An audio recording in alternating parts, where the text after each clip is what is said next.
എഴുകാൻ വേണ്ടിയിട്ടുള്ള ഒരു പ്ലാറ്റ്ഫോം ഞങ്ങൾ കേരളത്തിനായിട്ട് തരാം, അല്ലെ കേരളത്തിലേക്ക് തരാമെന്നുള്ളത്.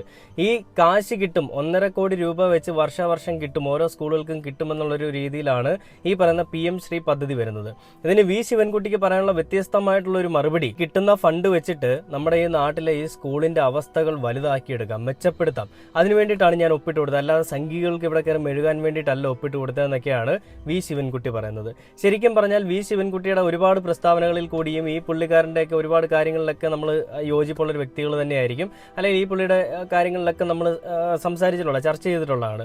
അപ്പോൾ ഇങ്ങനെ ഒരു വിഷയം വന്നപ്പോൾ, PM ശ്രീ എന്ന് പറയുന്നൊരു പദ്ധതി വന്നപ്പോൾ അതിൽ വി ശിവൻകുട്ടി കാണിച്ച ഒരു ഇരട്ടത്താപ്പ്, ആരും അറിയാതെ ആരോടും പറയാതെ പോയി ഒപ്പിട്ടിട്ട് 1.5 കോടി രൂപ കിട്ടും, അത് കിട്ടുന്നത് കൊണ്ട് അടിസ്ഥാന സൗകര്യങ്ങൾ മെച്ചപ്പെടുത്താമെന്നുള്ള രീതിയിലാണ് ഒപ്പിട്ടതെന്ന് നിങ്ങൾ പറയുമ്പോൾ അത് തന്നെയാണോ വാസ്തവം?